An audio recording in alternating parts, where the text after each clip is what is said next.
Coaching and mentoring can be effective approaches to developing employees. Both have grown in popularity, with many employers using them to enhance the skills, knowledge and performance of their people around specific skills and goals. With me this afternoon, I am really happy to introduce Ghaya Mohammed Al-Barwani, who is a life coach and mentor. Good afternoon, Ghaya. Good afternoon, Yelduz. So Ghaya, let's start with the questions. What is coaching? Well, let me just start with the definition. The International Coaching Federation defines coaching as partnering with clients in a thought-provoking and creative process that inspires them to maximize their personal and professional potential. What I like to call it is just partnering with people to be the positive change agents that they are, to get out of their own way and become the amazing people and achieve the amazing targets and achieve everything that they want to do. So that's how I define it. Excellent. So can you tell us about your journey into coaching and training? Well, I was told a long time ago by one of my colleagues, Khurshid Khan, that I should join training. And I thought, no, that's not for me. And after I had my daughter, I wanted to control a little bit more of my time.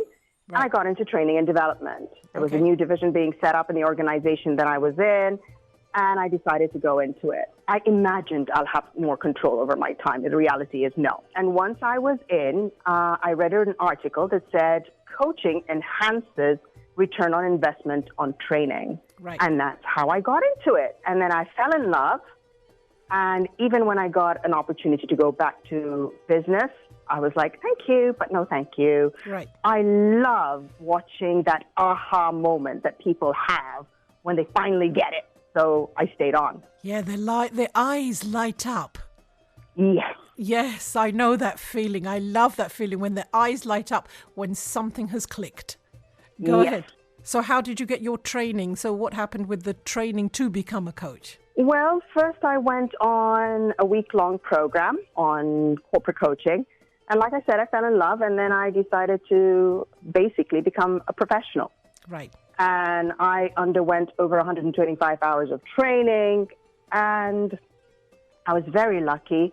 I was in an organization that allowed me to experiment. So I was like, well, do you want me to coach the employees? And I'm like, go ahead, do whatever you want to do. Right. If you believe you can do it, just do it. Yeah. And I did. And from there, I became a professional certified coach, which means that I've got a minimum of 500 hours of coaching under my belt experience. Excellent. And then basically, now I'm doing it full-time on my own. So, yeah, the best part was I got an opportunity to coach, over 250 employees within the organization that I was in. And I had a lot of fun doing it as well. So what happens to the participant from the beginning and once they go through the coaching? What's the expectation? Well, they get to learn more about themselves. In coaching, we're not giving the information to the client because the client is whole, complete, resourceful, and knows how to get the answer. It's just that they need somebody to help them get out of their own way. Right. Ask them the right questions so that they can get into action. And that's how it works. So basically, somebody will come in saying, I'm having problems talking to so-and-so. And it will be like, or communicating with this department or whatever. And we'll be sitting there and going, okay, so you're having a problem with communication. What is going on? What is it that's hard for you? You know, those cringe-worthy conversations that we try to avoid? Yes. You start having them with your coach. It's a safe, confidential space. Okay. That helps you get over yourself and, like I said, get back to action, get back to being the person that you want to be. So how has the pandemic affected your programs? You're not going to like this. Go on. I'm actually one of the really, really happy people. The pandemic helped me. I was planning to quit my job in 2026. I was able to quit in 2021. Oh, wow. Oh, yeah. Yes. because now I've got clients all over the world thanks to virtual coaching. So, where is the farthest client that you have? Well, it depends if you're considering, I don't know the distance. It's either Japan or Seattle. I would not know. Geography was never my it's not forte. my strong suit either. So I've got one in Seattle and one in Japan. Okay, so in Japan, from Seattle to Japan.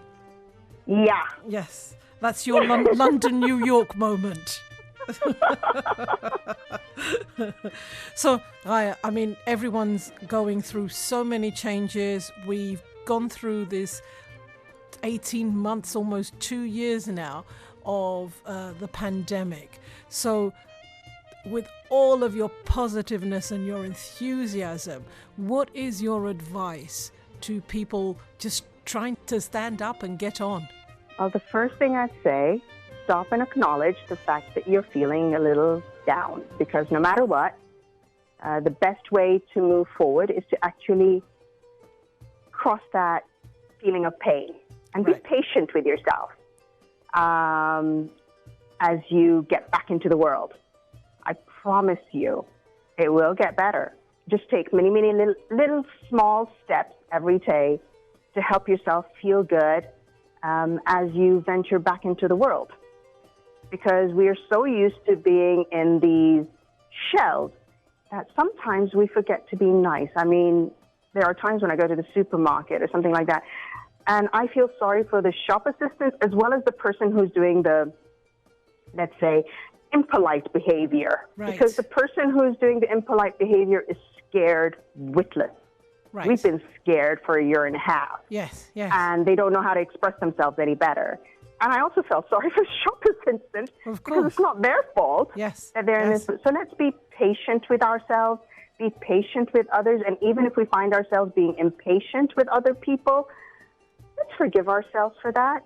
So I would say forgiveness is the best thing that we can do.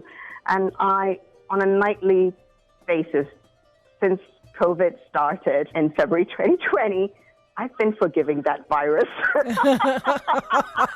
Forgiving the only virus. Way that I can survive. Oh, okay.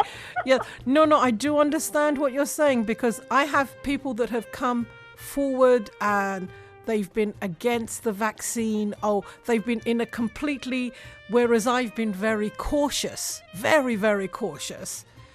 I see other people who are not as cautious, and I don't know if I'm angry with them. And they are the people that I need to forgive. The ones that are going out there, that are traveling, and I'm thinking, oh my God, you're spreading it more. Stay home. Whereas for some people, that was not their life. That was not something that they could do. And so I suppose in that sense, I understand what you're saying about you have to forgive. You have to let people handle the pandemic the way that they feel. Exactly. And you cannot dictate to somebody. Exactly. A lot of people are not going to be as lucky as me to have your phone number. So how do they take that first step? How can they get in contact with you if they need guidance and help with coaching? Well, first things first, if they need help and guidance in coaching, they can visit www.icfomancoaches.com and they can choose the coach that they want to work with in Oman. Yes. So that's first thing. And even my contact details are over there. Okay. Or they can actually email me on ghaya@ghayabarwani.com, which is GHAYA@GHAYABARWANI.com. Oh, Ghaya, this has been absolutely fantastic. Thank you so much. Oh, thank you very much, Yelduz, for the opportunity to speak. Oh, you are welcome. I think I've just had a free session.